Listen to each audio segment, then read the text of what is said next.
मैं इस कुछ बात बताऊंगा, उसके बाद वचन में जाएंगे।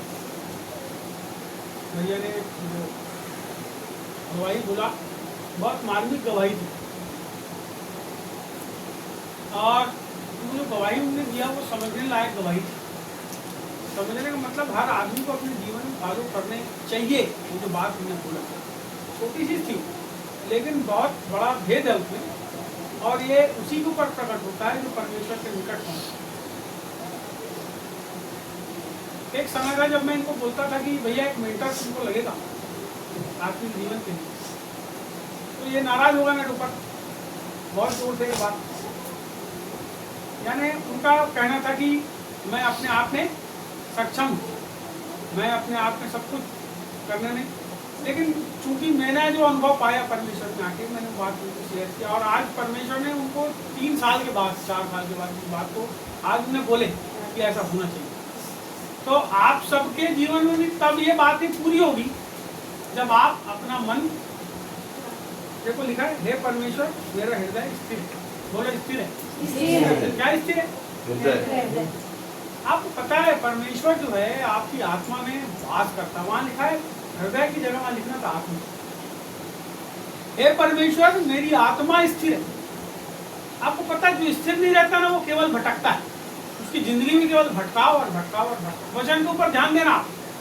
मैं जो बोल रहा हूँ यदि वचन के बाहर तो मत मानना। बाइबल में लिखा है मेरी आत्मा स्थिर है। अंग्रेजी में पढ़ोगे तो आत्मा ही, समझ रहे बात? यहाँ पे हमारा हृदय प्रभु में स्थिर होना चाहिए। मैं आप लोगों को कई बार बोल चुका हूँ ये बात को। अब जब हम स्थिर होते हैं, मैं आप सेकंड पोजीशन के ऊपर में आता हूँ, उसी पद में लिखा है मैं गाऊंगा अपनी आत्मा से भी,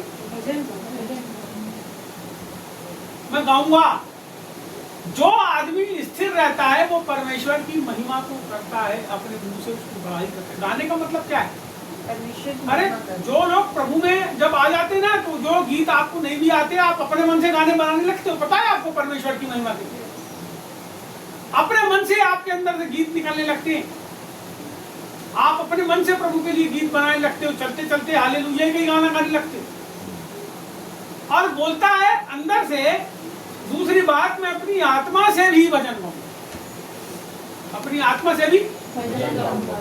आप जैसे जैसे परमेश्वर की निकटता में पहुंचोगे आपके मुंह से स्तुति के शब्द निकलने लगेंगे। मैं आपको बिल्कुल परफेक्ट बात बता रहा हूँ, बिल्कुल एग्जैक्ट बात बता रहा हूँ। यदि आप परमेश्वर के निकट नहीं हो उसके लिए आपके मुंह से एक भी शब्द निकलेंगे। आप दुख में, कष्ट में, संकट में, पीड़ा में, मुसीबत में रहोगे, हर समय रहोगे, आपके अंदर आनंद नहीं रहेगा। लेकिन यदि आपको आनंद चाहिए तो आपको परमेश्वर की निकटता में आना पड़ेगा। अपने मुंह से स्तुति, आपको पता है आप कितने भी दुख में रहो, लेकिन जब आप स्तुति करने लगते हो ना परमेश्वर की, तो उसका आनंद आपके जीवन में आने। आत्मा को परमेश्वर स्थिर करता है, और जो लोग स्थिर नहीं होते वो भटकते रहते हैं। कभी भी ध्यान रखना, चाहे वो समस्या के लिए, चाहे वो बीमारी के लिए, चाहे वो मकान के लिए, चाहे वो पैसे के लिए, चाहे किसी भी चीज के लिए, जब तक आप स्थिर प्रभु में नहीं होने लगोगे ना, तब तक ये सब चीजों के लिए भटकाव रहेगा, आपके अंदर स्थिरता नहीं। इसीलिए कोशिश करें कि आप स्थिर रहें। जहाँ आखिरी एक पद बड़ा सुंदर है, परमेश्वर की सहायता से हम वीरता दिखाएंगे, हमारे शत्रुओं को वही रोक देंगे। किसकी सहायता से वीरता दिखाओगे? कई बार हम खुद ही वीरता दिखाने लगते जबरदस्ती। कोई क्या बताएगा? अरे बताएगा वो बहुत मार के जाएगा तेरे, क्योंकि तुम्हारे पास जब तक परमेश्वर की सहायता ना हो तुम्हारी सुरक्षा। मैं आपको बताऊं, आज पक्षियों में सबसे सामर्थी पक्षी उकाब, मेरे को यहाँ पर पूरा जुम्बिश करते हुए वो उकाब जो है महसूस हो रहा था। मैं आत्मा में आज बहुत आनंद और मगन हो गया था, बहुत मैं प्रभु की उपस्थिति में भर गया। मैं आपको बताना चाहता हूँ, परमेश्वर को आप महसूस करना चालू करोगे प्रार्थना, वही आपकी सहायता करेगा। और जितने भी आपके शत्रु होंगे सबसे आपको बचाएगा, जो आपको दिखते हैं उनसे भी और जो नहीं दिखते उनसे भी, है ना। तो हम अपने जीवन में प्रभु के लिए समर्पित करें। परमेश्वर का वचन हर आदमी के लिए एक जैसा है, जो उसको स्वीकार करता है उसके लिए भी है, और जो उसको स्वीकार नहीं करता जैसे ही ग्रहण करता है वैसे ही उसका आत्मा उसके जीवन के ऊपर जुम्बिश करने लगता है। आपको पता है परमेश्वर किस जगह पे जुम्बिश करता है? जहाँ उसका वचन होता है। जहाँ उसका वचन नहीं होता उनके जीवन के ऊपर दूधिश परमेश्वर का आत्मा नहीं, ऐसा नहीं करता है। लेकिन वचन का मतलब हृदय के अंदर जो रख छोड़े वचन, उसके ऊपर परमेश्वर आपको प्रभु कैसे बढ़ाएगा? अपने वचन के द्वारा बढ़ाएगा। उसके रास्ते पे आप कैसे चलोगे? उसके वचन के द्वारा चलोगे। मैं आपसे सत्य बात बताना चाहता हूँ, आप यदि परमेश्वर के लिए अपने जीवन को समर्पित करोगे, परमेश्वर आपके जीवन में अद्भुत काम करेगा। मैं बोल रहा था मोबाइल को बंद करके ना उसको बिठा लो, वहाँ बैठ जा, बैठ बिल्कुल, मोबाइल लेके नहीं जाना, ठीक है? सुनो वचन, सुन प्रभु का, प्रभु आशीष देंगे। सुनो, अब हम जाएंगे इस समय एक किताब में, और वो किताब है सुसमाचार की किताब, और वो है गलातियों की किताब, और हम इसमें से कुछ बातों को आज सीखेंगे। जितने वचन हमने इसके पहले पढ़े हैं वो सबका इससे कहीं ना कहीं ताल्लुकात है, ठीक है? हम पढ़ेंगे गलातियों की किताब और उसका पहला अध्याय और उसका 15वां वचन से 15-16। परंतु परमेश्वर की, जिसने मेरी माता के गर्भ से ही मुझे ठहराया और अपने अनुग्रह से बुला लिया, जब इच्छा हुई कि मुझ में अपने पुत्र को प्रकट करे कि मैं अन्य जातियों में उसका सुसमाचार सुनाऊं, तो मैंने मांस और लहू से सलाह ली। जब पढ़ने के लिए आप अगुवाई करते हो ना, थोड़ा अच्छे से वचन पढ़ा, है ना? वचन पढ़ते हो थोड़ा अच्छे से पढ़ा, जिससे सब कोई को समझ में आए। आधे शब्द को इधर उधर करोगे पढ़ बोलो, फिर से पढ़ लेते। परंतु परमेश्वर की, जिसने मेरी माता के गर्भ ही से मुझे ठहराया जी, और अपने अनुग्रह से बुला लिया जी, जब इच्छा हुई कि मुझ में अपने पुत्र को प्रकट करे कि मैं अन्यजातियों में उसका सुसमाचार सुनाऊं, तो न मैंने मांस और लहू से सलाह ली। बस 17 में और लिखा है, उसको ही पढ़ दो चलो। और न यरूशलेम को उनके पास गया जो मुझसे पहले प्रेरित थे, पर तुरंत अरब को चला गया और वहां से दमिश्क को लौट आया। यहाँ कुछ बातें हैं जो आपके और मेरे जीवन के लिए बहुत महत्वपूर्ण है, और इस बात को यदि आप नहीं समझते तो जैसे पहले थे प्रभु में आने के पहले, वैसे आप प्रभु में आने के बाद। पहले आप सूखे पापी थे, अब आप गीले पापी। मैं समझाना चाहता हूँ आपको कुछ बातों को आज। और यहाँ पर पौलुस कहता है, परंतु परमेश्वर की, जिसने मेरी माता के गर्भ ही से मुझे ठहराया। कैसे ठहराया? गर्भ से। मेरी माता के गर्भ से। गर्भ कहाँ है? दिखता है? बाहर दिखता है? गर्भगृह, अभी हमारी आत्मा हमारा गर्भगृह। परमेश्वर का सिंहासन, सर्वोच्च सिंहासन जो है परमेश्वर के गर्भगृह, स्वर्ग के गर्भगृह में, यानी वहां तक पहुंचना बहुत मुश्किल, बहुत कठिन। जब तक परमेश्वर ने चाहे उस जगह के ऊपर आप नहीं जा सकते। सुनिए, महायाजक जो था गर्भगृह में, जिसको आज लोग बोलते हैं गर्भगृह, महायाजक साल में एक बार जाता था गर्भगृह के अंदर। जहां पर ये बता रहा है कि यानी गुप्त स्थान, ऐसा स्थान जिसके बारे में कितना भी कोई सोच कर ले कि कैसे वहां पे क्रिएशन होता है, कैसे मनुष्य बनता है, कई जन ने कोशिश करे कि उसके अंदर जीवन कैसे आता है। आपको पता है वो जीवन कैसे आता है? वो पता ही नहीं लगा पाए कोई भी वैज्ञानिक। जाता है शुक्राणु और मिलता है अंडाणु, लेकिन दो चीज के मिलने से जीवन कैसे आ गया? आप मिला के देखो, निकाल के बाहर। परखनली शिशु भी जो है आजकल जो होता है, परखनली शिशु के द्वारा भी शुक्राणु जाएगा, अंडाणु में मिलेगा, तब जाके बच्चा जो है वो बनेगा। कुल मिला के बात यह है कि वहां पे जीवन जो है वो मनुष्य के बीच के द्वारा, आदमी के बीच के द्वारा ही जीवन आएगा। लेकिन एक बड़ा अद्भुत आश्चर्य कर्म हुआ यीशु मसीह के बारे में, और यीशु मसीह एक ऐसा इस संसार के अंदर एक ऐसा मनुष्य और ऐसा परमेश्वर हुआ जो किसी भी व्यक्ति के बीज से पैदा नहीं हुआ। वो परमेश्वर के वचन के द्वारा, जब उसने परमेश्वर के वचन को ग्रहण करी। सुनिए, मरियम ने क्या बोली? मुझे तेरे वचन के जैसे ही उसने ग्रहण करी, वो मैं आपको बताना चाहता हूँ, वो गर्भ, वो जो उसका गर्भ है उसके अंदर उसका वचन गया और वो देहधारी हो गया। परमेश्वर का वचन देहधारी हो गया, उसके गर्भ के अंदर जाके वचन देहधारी हो गया, वचन देहधारी हो गया।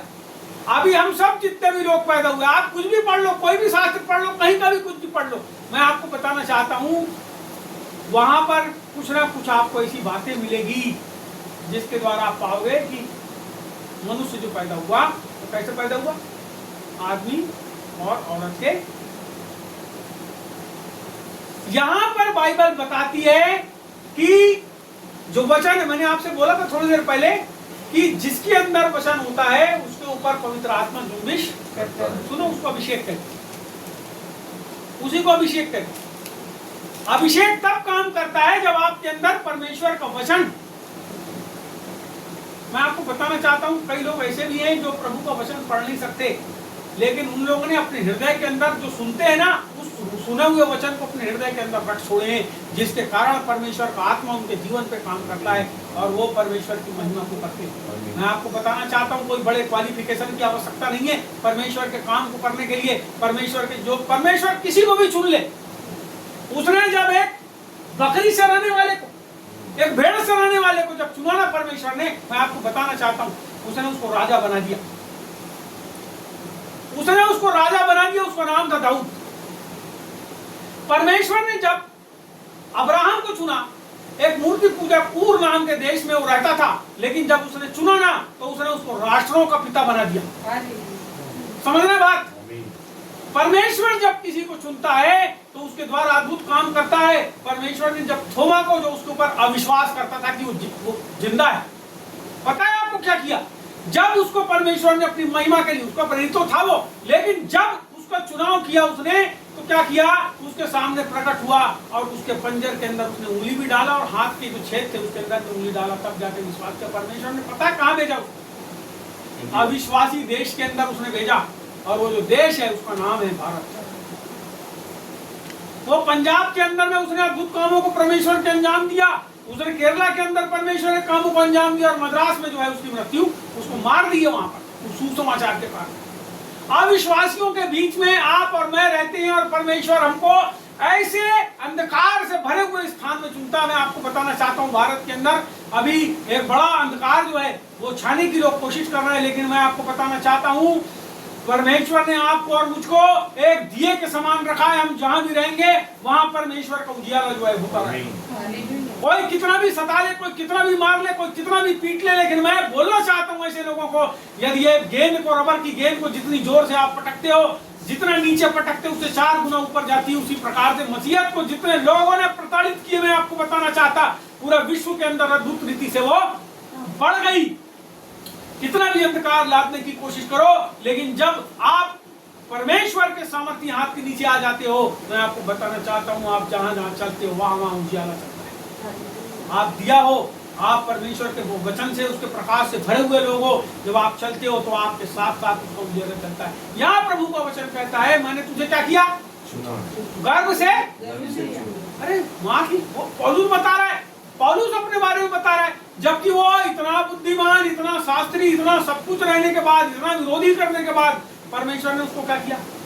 बदल दिया। परमेश्वर ने उसको चुना। वो बताता है कि मेरे को परमेश्वर ने जो है, मेरे बुद्धि के द्वारा नहीं, मेरे ज्ञान के द्वारा नहीं, मेरी जो मैंने सब हासिल किया हूँ उसके द्वारा नहीं, काय के द्वारा? उसने अपने चुनाव के द्वारा मेरी माता के गर्भ में मेरे बनने के पहले, एक जगह लिखा है यिर्मयाह की किताब में, उसने सृष्टि के आरंभ में, यिर्मयाह की किताब पहला अध्याय, उसने क्या किया? मेरे को सृष्टि के बनने के पहले से उसने मुझे चुना और ठहराया। परमेश्वर ने, आज परमेश्वर ने आपको ठहराया। जितने लोग बैठे सब परमेश्वर के द्वारा बचाए हुए लोग हो। आप सब जितने बैठे हो, माँ की गर्भ में जब आप संसार के पीछे अपने पूरे दिमाग को लगा रहे हो। मैं आपको बताना चाहता हूँ, आप संसार के पीछे, आप रोजी रोटी के पीछे, आप खाने के पीछे, आप ये सब चीजों के ऊपर जो फोकस कर रहे हो ना, वो थोड़े समय का है। समझना मेरी बात। परमेश्वर ने आपको गर्भ से चुना है, गर्भ से। इसका मतलब जब आप गर्भ में थे तब से परमेश्वर ने आपको चुना। मेरे को मेरा जीवन याद आता है, जब मैं प्रभु यीशु मसीह में नहीं था, जब मैं प्रभु को नहीं मानता था, अब मानने लगा। अब मानने लगा तो मान रहा हूँ। क्या किया परमेश्वर? एक बार की बात मैं आपको बताता हूँ। मैं आपको 2-3 एक्सीडेंट की घटना बताता हूँ। मैं ऐसे बैहर की तरफ जा रहा था और ऊपर से जो घाट है वहां से ऐसे करके ट्रक आ रहा था और मेरी गाड़ी जो है अनियंत्रित हो गई। वो ट्रक के बिल्कुल बीचों बीच ऐसी करके स्कूटर घुसी। क्या पता परमेश्वर ने क्या अनुग्रह किया, मैंने ये वाले पैर को बड़ी जोर से जमीन के ऊपर एक लात को मारा और मेरी गाड़ी ऐसी करके जो है ट्रक के अंदर से बाहर निकली। उसी समय में ऑन द स्पॉट चक्के के नीचे कुचल के मर गया। लेकिन परमेश्वर हमको बचा रहा है। मैं बिल्कुल छोटा सा था, बहुत छोटा सा था। मेरे को क्या पता कहाँ पे कोई भूत जो है वो दिखाई देने लगा। मैं बहुत बचपन की बात बता रहा हूँ। बहुत खतरनाक दुष्ट आत्मा थी कोई। मेरी दादी बंदूक लेके आ गई, हमारे पास राइफल थी, वो राइफल लेके आ गई। कहाँ है बोले, दिखा मैं मारूंगी। अरे मैं छोटा सा बच्चा था, मेरे को पहला तो इतना डर गया था मैं, इतना वो दिखता था मेरे। मैं वहाँ खड़ा और वो मेरी दादी जो है उसने बेचारी ने बहुत कोशिश करके मेरे को सुलाई। जब दूसरे दिन में सवेरे उठा तो क्या पता कहाँ लेगा कहाँ नहीं लेगा याद नहीं है, लेकिन मेरी तबीयत बड़ी मुश्किल से सुधरी। मैं यीशु मसीह में आया, मेरे ऊपर इतनी दुष्ट आत्माएं जो है हावी हो गई मेरे को मारने के लिए। मैं बहुत मर जाता। बहुत लोगों ने प्रार्थना करी, सबने प्रार्थना करी, मैं सुधरता ही नहीं था। लेकिन एक दिन आया जब परमेश्वर ने अपने दर्शन को दिया, यीशु मसीह मेरे सामने प्रकट हो गया और मेरे को प्रकट होकर के मेरे जीवन को बदल दिया। इस शाऊल के जीवन के अंदर परमेश्वर ने ऐसे काम को किया। जब वो उसके लोगों को सताता था तो शाऊल के सामने यीशु प्रकट हो गया। उसने उसकी आवाज को सुना, मैंने उसको देखा। मेरे जीवन के अंदर प्रभु ने कुछ काम किया, मेरे जीवन से सारे बंधनों को तोड़ दिया। मैं आपको बताना चाहता हूँ, जब आप उसके पीछे चलते हो, कितने भी दुख रहे, मुसीबत रहे, संकट रहे, पैसा ना आए, कुछ भी ना हो, लेकिन आप अपने मुंह से परमेश्वर के नाम को भजते हो।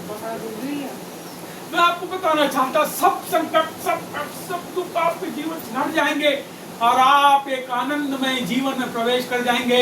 स्वर्ग की सेना आपके चारों तरफ, जब आप परीक्षा में विजय होंगे, आपके चारों तरफ हो जाएगी और आपको विजय में लिए चलेगी। बाइबल कहती है, हे मृत्यु तेरा डंक कहाँ रहा, तेरा डंक कहाँ रहा। अब हम छूट गए उसके पास से, अब हम यीशु मसीह के पास आ गए, उसके साथ एक बंध में हो गए, मृत्यु के पास छूट गए। यीशु के प्रेम का पाश हमारे जीवन पे आ गया, उसने हमको पास किया। मैं आपको बताना चाहता हूँ, गर्भ के में जब हम आए उसके पहले से परमेश्वर की चुनाव। यहाँ पौलुस बता रहा है, परंतु परमेश्वर की जिसने मेरी माता के गर्भ ही से मुझे ठहराया और अपने अनुग्रह से बुला लिया। कैसे बुला लिया? कैसे बुला लिया? बोलो, मेरे ऊपर प्रभु का अनुग्रह है। सुनो, आपके ऊपर उसका अनुग्रह है, उसकी दया आपके ऊपर है। आपको कुछ आए चाहे मत आए, लेकिन उसका अनुग्रह आपके ऊपर है। और बाइबल कहती है, अनुग्रह पर अनुग्रह। हमारे जीवन पर परमेश्वर का अनुग्रह थोड़ा सा नहीं है एक समय के लिए, लेकिन होल लाइफ परमेश्वर का अनुग्रह हमारे ऊपर है। जब तक हमारे प्राण नहीं निकलते, और प्राण निकलने के बाद और ज्यादा अनुग्रह में प्रवेश कर जाएंगे, बहुत बड़ी महिमा में प्रवेश कर जाएंगे। मैं आपसे बताना चाहता, आप परमेश्वर के निकटता में, भरपूरी में बने रहिए। मैं आपको बताना चाहता, अपनी आत्मा में आप स्थिर रहिए, जैसे आपने भजन संहिता में, अपनी आत्मा में स्थिर रहिए, परमेश्वर के लिए स्थिर रहिए। संसार तो होगा, उसमें कष्ट होगा, दुख होगा, संकट होगा, मुसीबत होगी, लिखा है बाइबल में, लेकिन धन्य है वो जो मुझ पर भरोसा, जो परमेश्वर के ऊपर अपने भरोसे को रखता है, धन्य प्रभु। बाइबल बोलती है, यहाँ आगे वचन बोल रहा है, परंतु जब इच्छा हुई कि मुझ में अपने पुत्र को प्रकट करे। किसकी इच्छा हुई? परमेश्वर को। सुनो, माता के गर्भ से सुना, अनुग्रह उसका हमारे ऊपर हुआ। तीसरी स्थिति हुई, सुनो, आप जब प्रभु में नहीं भी आते और चुने हुए हो ना, तो उसका अनुग्रह आपके ऊपर। तीसरी स्थिति हुई कि मुझ पर अपने पुत्र को प्रकट किया। किसको प्रकट किया उसने? सुनो जी, पुत्र का प्रकट होना हमारे जीवन में बहुत जरूरी है। जो अंदर से अब्बा और हे पिता कह के पुकारता है, उनकी किताब में ऐसा लिखा है, जब वो पुत्र हमारे जीवन में प्रकट हो जाता है, जब हमारे जीवन में आके रहने लगता है, तो हम परमेश्वर को, जिसको हम अभी तक के भगवान और फलाना और ढिमका और कई प्रकार की बात बोल रहे थे, अब हम सीधे उसको कहते हैं, अब्बा और हे पिता, ऐ हमारे पिता तू जो स्वर्ग में है, हमारे परमेश्वर तू जो हमारा बनाने वाला सृष्टि का। हम नहीं जानते थे, लेकिन अब हम उसको जानने लगे, हम उसको अब्बा और हे पिता कहने लगे। वो क्या बोल रहा है कि पुत्र का आत्मा अब हमारे जीवन में आके रहने लगा और पुत्र को हमारे जीवन पे क्या किया? प्रकट कर दिया। तीसरी बात हमारे जीवन में प्रकट किया। चौथी बात पे मैं आता हूं, अपने पुत्र को प्रकट करे कि मैं, बोलो मेरे साथ, कि मैं अन्य जातियों में उसका सुसमाचार सुनाऊं। काय के लिए सुने आपको? अन्य जातियों में सुसमाचार सुनाने। सुनाते हो क्या? सबके घर आ जाते हो कपड़ा धो के, काम करके, खाना बना के, ट्यूशन पढ़ा के, कॉलेज पढ़ा के, घूम फिर के अच्छे अच्छे कपड़े पहन के। सुसमाचार का काम आपके जीवन में हो रहा है? आशीष होना, घर होना, मकान होना। पहले तुम मेरे राज्य और धर्म की खोज करो, तो सब वस्तु में तुम खोजना चालू करो, तब आत्मा में स्थिरता आएगी। तुम मेरे राज्य और धर्म की खोज करो तो सब वस्तुएं तुम्हें मिल जाएगी। राज्य और धर्म की खोज सबसे बड़ी चीज इस संसार के अंदर जो है वो यीशु मसीह में आ जाने के बाद वो जो सुसमाचार की सेवा है वही परमेश्वर के राज्य और धर्म की खोज है। मैं आपको बताना चाहता हूँ, जैसे जैसे आप प्रभु के लोगों को, दूसरे लोगों को प्रभु का संदेश सुनाते और प्रभु के पास आते हैं, आप परमेश्वर के राज्य की खोज करते जाते हो, उसके अंदर परमेश्वर के राज्य की स्थापना करते चले जाते हो, उनको बुलाते चले जाते हो। और परमेश्वर का राज्य अभी मेरे घर में था, अब वो किसी और के घर में हो गया, अब मैं और किसी को संदेश सुना रहा हूँ, उसके घर हो गया, उसके घर हो गया, उसके घर हो गया, उसके घर हो गया। कितने घरों में परमेश्वर के दिए टिमटिमाने लगे। जब प्रभु स्वर्ग से धरती की ओर देखता होगा ना, तो मानव निर्मित लाइट को नहीं देखता होगा, लेकिन वो देखता होगा धरती के ऊपर कितने दिए टिमटिमा रहे हैं, कितनी जगह पर दिए टिमटिमा रहे हैं, क्योंकि वो परमेश्वर की ज्योति अब तुम्हारे अंदर आके रहने लगी। मैं आपसे बताना चाहता हूँ, अनुग्रह के द्वारा बाइबल कहती है तुम्हारा छुटकारा हुआ है, और ये छुटकारा नाशमान लहू के द्वारा नहीं, लेकिन पवित्र आत्मा के द्वारा हुआ है, और यीशु के लहू के द्वारा हुआ है, जो सनातन लहू है, जो 2000 साल से अब तक के लाखों लोगों, करोड़ों लोगों के जीवन के अंदर अद्भुत रीति से उद्धार और छुटकारे को लेकर चलते चले आ रहे हैं। और जब आप उसके सुसमाचार को सुनाते हो तो वही प्रभु यीशु का लहू लोगों के जीवन के अंदर जाता है। सुनिएगा, यहाँ पे कोई बोझ नहीं है, आपको कोई बोझ आपकी छाती पर नहीं लाता, कोई दबाव आपको नहीं दे रहा है कि आपको सुसमाचार सुनाना है। लेकिन जैसे हम सांस लेते हैं ना, सांस ले रहे हैं, ले रहे हैं, रुक जाएगी तो क्या हो? अरे अब भी जमीन के ऊपर सुला के कोई लोग और तुम्हारे छाते पर समझतेंगे, रट रट रट रट वापस आ जाए सांस है। वापस सांस लाने के लिए डॉक्टर अच्छे झटके लगाते हैं जम जम, लेकिन जिसकी नहीं आ रहा है वापस, जिसको परमेश्वर को जिंदा रखना है उसको वापस भी कर देता है। मैं आपको बताना चाहता हूँ, एक कितना बड़ा बच्चा हमारा पैदा हुआ, छोटा सा, डॉक्टर ने मशीन लिया ऑक्सीजन की, उसकी मुंह में लगाया, उनको छाते को मसक रखता ही रहा बेचारा 10 मिनट तक के। और 10 मिनट के बाद जब वो मसक के परेशान हो गया, मैं आपको बताना चाहता हूँ, अचानक से फिर निकाला, फिर उसने लगाया, फिर मसका। जब वो बहुत देर हो गई, तो लड़के को वापस उसकी सांस आ गई, वो बच्चा जिंदा हो गया। कितने खुश हुए होंगे उस मरे बच्चे को देख करके उसके घर वाले। मैं आपको बताना चाहता हूँ, यीशु डॉक्टर ने हम सब मरे हुए लोगों को ऐसे मसक के हमारे अंदर सांस ला दिया। हम रोने लगे, हम परमेश्वर के सामने गिड़गिड़ाने लगे कि परमेश्वर हमारे जीवन से तू काम कर।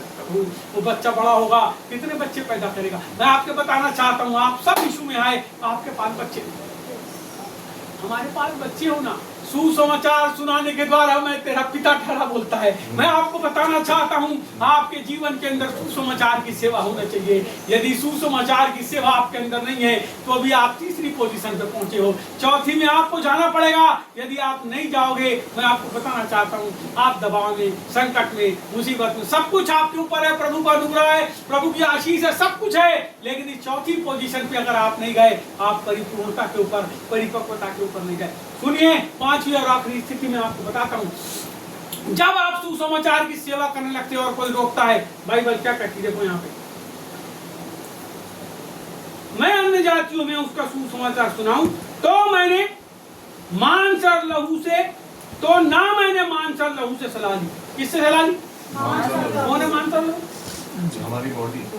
अरे बाजू वाले की तरफ हाथ लगाओ, लगाओ हाथ लगाओ। कौन है वो? दूसरा है। और आप खुद भी मांस और लहू। आपको पता है, जब परमेश्वर का काम करना रहता है तो मन के अंदर अराली आती है। आपको पता है, जब प्रार्थना में जाना रहता है ना, आपके अंदर से लगता है मत जाना, सो जा थोड़ी देर। आपको पता है जब परमेश्वर के काम को, ये मांस और लहू है जो तुमको रोकता, बोलता मैंने इससे नहीं पूछा अपने शरीर से मैं काम करूं कि नहीं, अपने दिमाग से भी नहीं पूछा काम करूं कि नहीं, मैंने अपने बाप से भी नहीं पूछा काम करूं कि नहीं, मैंने अपने मोहल्ले वालों से नहीं पूछा काम करूं कि नहीं, मैंने अपने पास्टर से नहीं पूछा काम करूं कि नहीं, क्योंकि यह सेवा मेरे को पास्टर ने नहीं दिया, यह सेवा मेरे को किसी बुलाने वाले ने नहीं दिया, लेकिन यह सेवा जिसने मेरे को दिया है वो सनातन काल का परमेश्वर है, मेरी आत्मा का परमेश्वर है, मेरी माँ के गर्भ के अंदर मेरे जीवन को डालने वाला परमेश्वर है। और उसने जब मेरे को बुलाया है मैं किसी से नहीं पूछूंगा, मैं उसके काम को करूंगा और उसके काम को करूंगा और परमेश्वर की देह का निर्माण इस धरती के ऊपर करूंगा। हालेलुया। ये आपका विजन होना चाहिए, ये आपका फोकस होना चाहिए। कब तक जिंदगी के अंदर आप सवेरे से रात तक काम करोगे, खाना खाओगे और सो जाओगे? मैं आपसे बताना चाहता हूँ परमेश्वर ने आपको अपनी महिमा करने के लिए बुलाया है। और जितने लोग उसके सुसमाचार का प्रचार करते हैं उनके जीवन से परमेश्वर की महिमा प्रकट होती है, उनके जीवन से परमेश्वर के आश्चर्य कर्म प्रकट होते हैं, उनके जीवन से परमेश्वर के राज्य की बढ़ोतरी और बढ़ोतरी होती है। मैं आपको बताना चाहता हूँ बाइबल कहती है जब आप परमेश्वर के लिए कार्य करते हैं, इसके पहले कि आप काम करना चालू करो उसकी ओर से आपके लिए काम करना परमेश्वर चाहता है। बाइबल में लिखा है तुम एक कदम परमेश्वर के लिए चलोगे 10 कदम आगे खाओगे, क्योंकि आप इसके पहले कदम उठाओ 10 कदम आगे खाओगे। यहोशू को बोला जहां जहां तू कदम रखेगा उस जगह में तुझे, आप कदम ही नहीं रखते। आप अपने मुंह से लोगों के हृदय के अंदर कदम रखना चालू करो, मुंह से। आज आपके पास सबसे अच्छा अस्त्र है परमेश्वर का वचन, और वो आपके मुंह के द्वारा लोगों के जीवन में जाता है। आपको पता है बंधन कैसे टूटते हैं? जब आप बोलते हो ना किसी को और प्रार्थना करके जब बोलते हो तो सामर्थ के द्वारा लोगों के बंधन टूटते यीशु के पास आते। यहाँ आगे फिर अब एक बात और है, और मैं यरूशलेम को उनके पास गया जो मुझसे पहले प्रेरित थे, परंतु मैं अरब को चले फिर दमिश्क को चले। इसका मतलब क्या है? पुराने प्रेरितों से भी नहीं पूछा, लेकिन मुलाकात खत्म किया नहीं। अब समझना, मैं यहाँ पे ला रहा हूँ कई लोग बहुत गड़बड़ी करना भी कलीसिया के अंदर। आत्मा में प्रेरणा मिली, प्रचार करेंगे प्रचार करेंगे प्रचार करेंगे, कलीसिया बनाएंगे कलीसिया बनाएंगे, अच्छी बात, लेकिन संबंध हम किसी से खराब, क्योंकि परमेश्वर मेल का परमेश्वर है। बोलो मेल का परमेश्वर।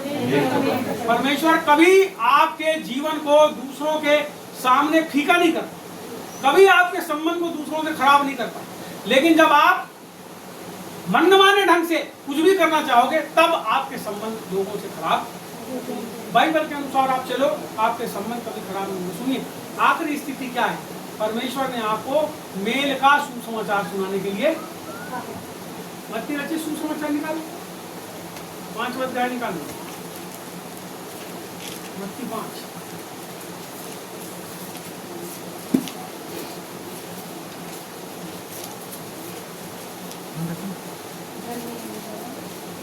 अध्याय उसका पढ़ दो। धन्य है वे जो मेल कराने वाले हैं, हाँ, क्योंकि वे परमेश्वर के पुत्र कहलाएंगे। यूहन्ना की किताब पहला अध्याय 12 वचन पढ़ो। यूहन्ना की किताब पहला अध्याय 12 वचन। लूका के बाद है यूहन्ना, जैसे ही लूका खत्म होगा उसके बाद यूहन्ना। परंतु जितनों ने हाँ। उसे ग्रहण किया जी, उसने उन्हें परमेश्वर की संतान होने का अधिकार दिया। बस क्या किया?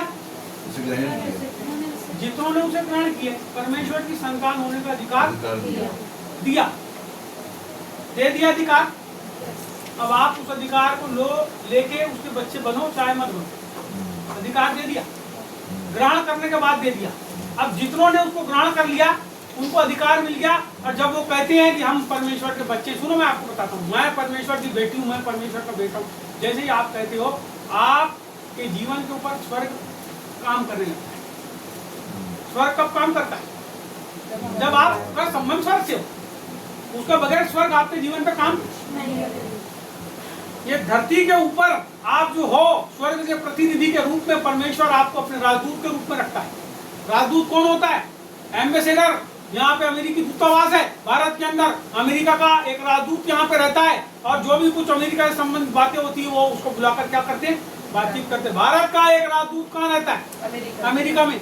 जो कोई बात होना है, जब किसी को गिरफ्तार करके भेजे तो राजदूत से बात की होंगे, तब जाके वो संकल्प बेड़ी बांध के भारत के अंदर लोगों को भेजे। आपको बताना चाहता हूँ, एक राजदूत का बहुत बड़ा कर्तव्य होता है। वैसे ही आप इस धरती के ऊपर परमेश्वर के राजदूत हो, मुंह से बोलने वाले नहीं। जैसे अपने आप को मरियल और कमजोर समझते हो ना रोने वाले लोग, वैसे नहीं। एक राजदूत के पास पूरा अधिकार होता है, बहुत बड़ा अधिकार होता है। डीलिंग अगर वो चाहे तो डीलिंग को बंद करा सकता है राजदूत। आप कोई ऐसे मामूली लोग नहीं हो जैसे अपने आप को समझते हो। और जब आपको कोई आदमी समझाता है तो क्या बोलते हो, अरे दुखी हो गए, अरे ऐसा बोल दिया, अरे वो ऐसा बोल दिया। अरे समझ रहे हो तो समझो उसको, समझोगे तब स्थिरता आएगी, नहीं समझोगे तो कुछ नहीं होने वाला है। जैसे थे वैसे रहो, समझ के काम करना चालू करो, जब करोगे तब होगा। मेरे को किसी ने बताया, बहुत पहले की बात है, यहाँ मेरे एक पलंग लगा रहा था ऐसा, यहाँ डाइनिंग टेबल रखा था बहुत बड़ा, 12 आदमी खा लेते थे खाना, इतना बड़ा डाइनिंग टेबल। हमने प्रभु में आया तो बहुत सामान हमने उठा उठा कर, यहाँ एक पलंग था मेरा पर, ये नहीं था दूसरा था, ऐसा आड़ा लगा था। मेरे को किसी ने बताया कि भैया प्रार्थना करते जाओ बार बार छुटकारे के लिए। मैं क्या करता था, रात को 2 बजे नींद खुली मेरी, मैं आपको बताता हूँ, पोजीशन बताता हूँ। रात को 2 बजे नींद खुली, मैं ऐसा बैठ जाता, धन्यवाद धन्यवाद धन्यवाद धन्यवाद प्रभु, तेरा धन्यवाद, तेरा धन्यवाद, तेरा धन्यवाद। यीशु के नाम से सब कुछ आत्मा निकल जाए, सब भग जाए, यीशु के नाम से जितने बंधन है सब कुछ। ऐसा ऐसे ही बैठ जाता था। मैंने सोया था ना, उल्टा होकर अपने पैर खींच के सीधे घुटने के ऊपर आके प्रार्थना करने लगा। 5 मिनट 10 मिनट कितने भी देर में बैठूं, मैं प्रार्थना करने लगा। प्रार्थना करता था और अपनी बाइबल खोलता था और आखिरी वाले पन्ने पे मैंने कुछ वचन लिख के रखा था, उसको अपने लिए बोलता। किसी ने बताया ऐसा करना, मैंने माना। किसी ने बताया कोई प्रार्थना को नहीं छोड़ना, मैंने कोई प्रार्थना को नहीं छोड़ा। जहां हमारी कलीसिया की प्रार्थना होती थी मैं सब जगह जाता था। जैसा जैसा मेरे को लोगों ने गाइड करे, अलग अलग आदमी ने आके अलग अलग ज्ञान बताए, मैंने सब बात को माना और चलते चलते धीरे धीरे जब मैं चलने लगा तो मैं जिस काम को करता था, मेरा दवाखाना था, मेरे पास काफी पैसे आते थे, 7 8 9 पेशेंट आते थे रोज, 30 रुपये फीस थी मेरी। तो मेरा दवाखाना जो है वो प्रार्थना में इतना गया इतना गया इतना गया इतना गया इतना गया इतना गया कि मेरा दवाखाना बंद हो। डॉक्टर रहेगा नहीं दवाखाने में कैसे ले, मेरे पास पैसे आना बंद हो। अभी आप प्रभु में आओ ना, कोई कीमत नहीं छुपाया, फोकट फंड में अपना कमाते खाते घूमते हो, कुछ नहीं, कोई कीमत नहीं छुपाया। जब मैं प्रभु में आया ना, मैंने अपने चलता व्यवसाय मेरा बंद हो गया, क्योंकि मैं दीवाना हो गया इसमें से, पैसा आना बंद हो गया। मेरी चप्पल टूट गई, एक बार 2 रुपये नहीं थे मेरे पास, खीरा टूटा। मैं आपको बताता हूँ, जब आप कीमत चुकाओगे परमेश्वर में आकर के, जब आप सुसमाचार के लिए, सुनो जी मेरा छुटकारा नहीं हुआ था, मेरे अंदर जो दुष्ट आत्माओं की बहुत सारी दुष्ट आत्माएं उन्हें निकली थी, लेकिन मैं क्या करता था, नए नियम अपनी साइकिल में 3 रखता था पीछे, गाड़ी घोड़ा का पैसे नहीं, आगे आप चलाओगे, साइकिल ही थी, अब साइकिल ही, और साइकिल भी अब हवा डालने पैसे नहीं है तो पैदल जाओ।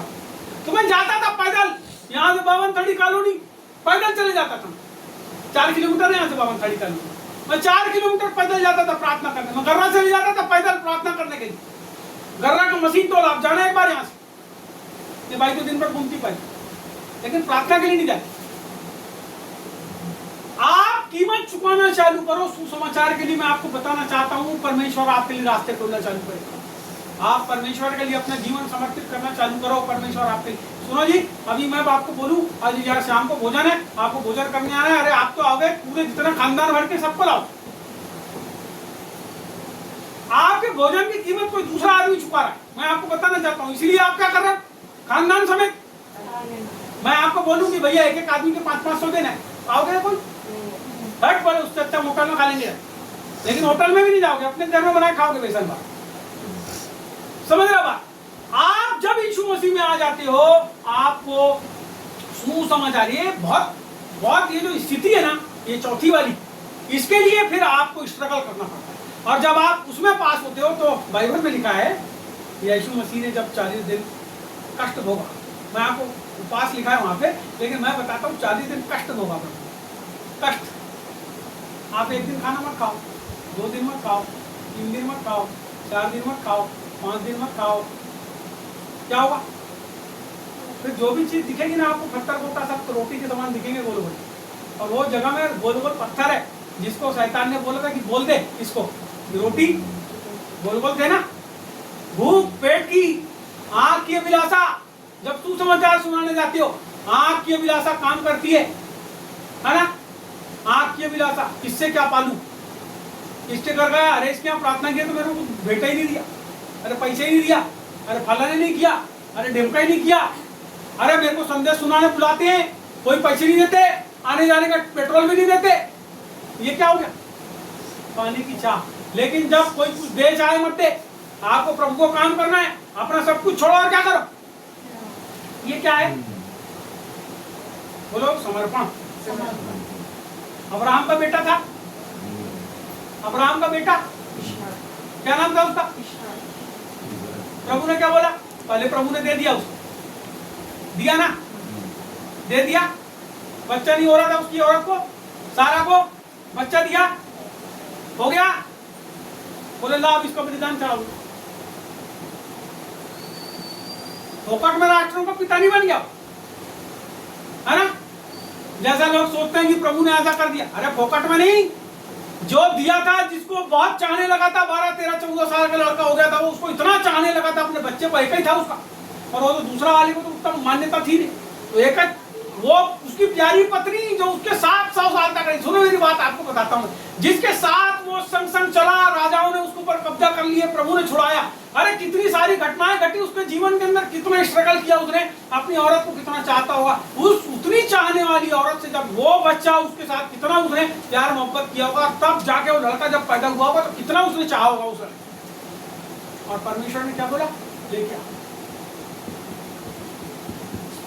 अरे जो प्रभु ने दिया था उसी को मांगता है कई बार प्रभु हमसे।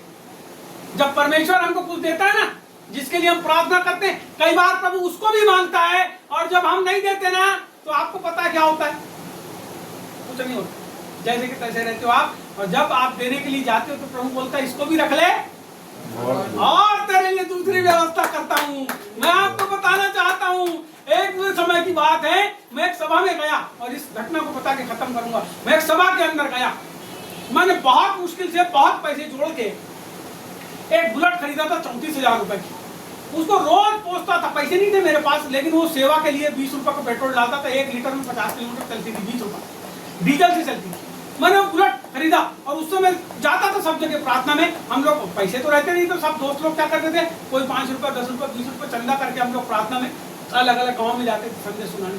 तो वो जो बुलेट थी मेरी, एक बार की बात है, मैं एक जगह सभा में बैठा और सभा चल रही है, और एक गाने वाला जो है गाना गा रहा है मंच के ऊपर से, और मैं पीछे बैठा हूँ, अचानक से आवाज आई।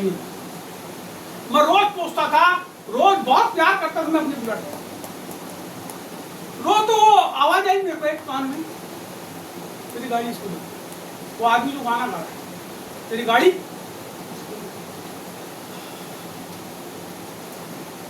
और मेरे बाजू में एक आदमी था जो चल फिर नहीं सकता, उसके लिए प्रार्थना कर, उसको उठा, बोले खड़ा कर, यीशु के नाम में खड़े हो बोले। मैं जाके उसको बोला तो खड़ा हो गया, प्रार्थना किया और आ गया मैं घर।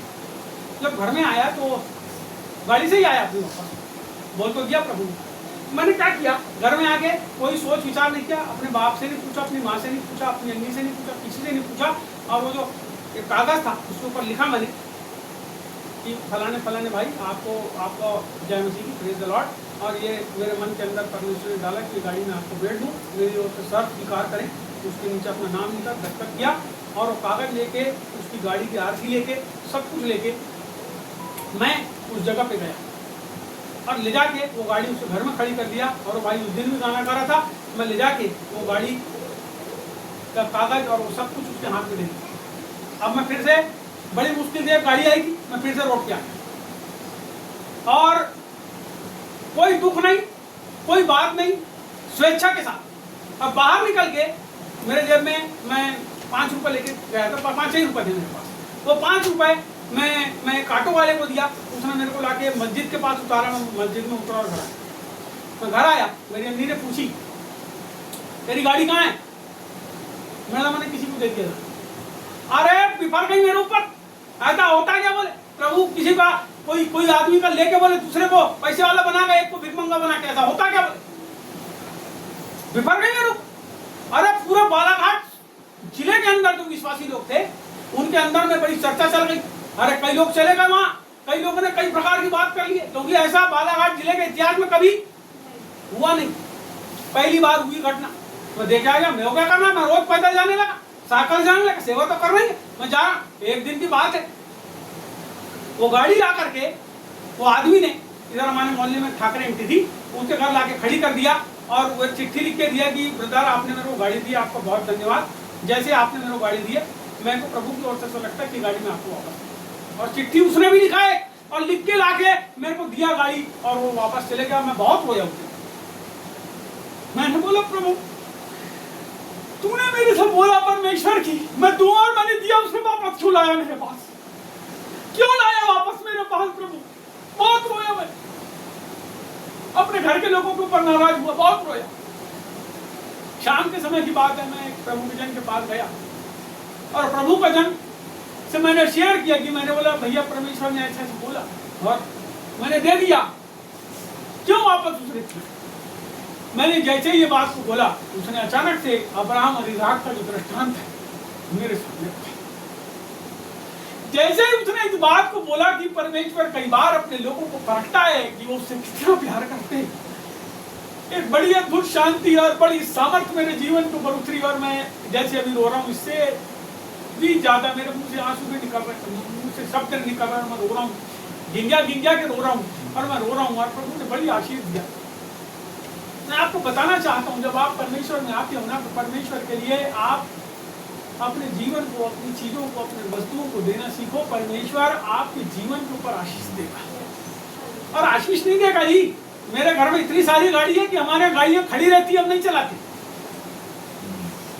3 मोटरसाइकिल है, 3 कार है मेरे पास, 3 साइकिल है मेरे पास, तो साइकिल सड़ा है मेरे लड़के, चलाते नहीं।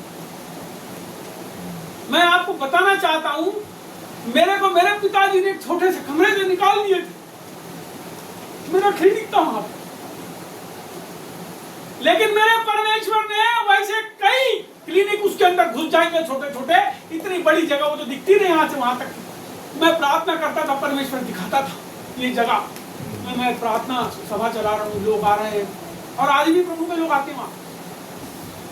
मैं आपको बताना चाहता हूँ, यदि आप परमेश्वर के लिए, जब मेरे पिता ने निकाल लिए, मैंने छोड़ दिया उस जगह, मैं छोड़ दिया। मैंने बोला बाइबल में लिखा है एक कुर्ता कोई मांगे तो दोहरा दे दे, मैं पूरा सामान छोड़ के आ गया था। मैं आपको बताना चाहता हूँ, यदि आप परमेश्वर के ऊपर भरोसा रखेंगे, यदि आप परमेश्वर की आज्ञा को मानेंगे, परमेश्वर आपको शिरोमणि बनाएगा। बाइबल कहती है लोग एक मार्ग से तेरे ऊपर हमला करेंगे लेकिन 7 मार्ग से भागेंगे। मैं आपको बताना चाहता हूँ, एक आदमी 1000 आदमी के बराबर हो जाएगा, तब होगा जब परमेश्वर की आज्ञाओं को मानेगा। मैं आपको बताना चाहता हूँ, ये सुसमाचार सुनाना हमारा कर्तव्य है, दायित्व है। यदि हम सुसमाचार नहीं सुनाते, बाइबल कहती है, पौलुस कहता है, हाय है हम पर। डरने वाले लोग डर रहे हैं, उनकी पीढ़ियां नाश हो रही है। मैं आपको बताना चाहता हूँ, जितने लोग ने सुसमाचार का सुनाने का काम नहीं करे हैं, जो प्रभु में आ गए हैं, उनकी पीढ़ियां जैसे वो पापी हुए वैसे उनकी पीढ़ियां भी पापी है। उसका कारण यह है कि उन्हें परमेश्वर की आज्ञा को। मैं आपसे आज कहना चाहता हूँ, अपने मुंह से परमेश्वर के राज्य का सुसमाचार सुनाना चालू करो, परमेश्वर निश्चय तुम्हारी सब घटी को पूरा करेगा। आप परमेश्वर के लिए कीमत चुकाना चालू करो, निश्चय उससे 100 गुना ज्यादा परमेश्वर प्रतिफल आपको देगा। बाइबल कहती है, जितनों ने मेरे कारण अपनी औरत, अपने घर, अपने बाल बच्चे, अपने खेत, अपने खलियान को छोड़ा, परमेश्वर उनको 30 गुना, 60 गुना, 100 गुना प्रतिफल देगा। मैं आपसे बताना चाहता हूँ, आप परमेश्वर के लिए बोलना चालू करो, आप उसकी सेवा को करना चालू करो, परमेश्वर आपके जीवन के अंदर अद्भुत करेगा। आज मैं केवल इतना ही आप लोगों के साथ बात रखना चाहता हूँ। आइए हम सब प्रार्थना करें। हालेलुया।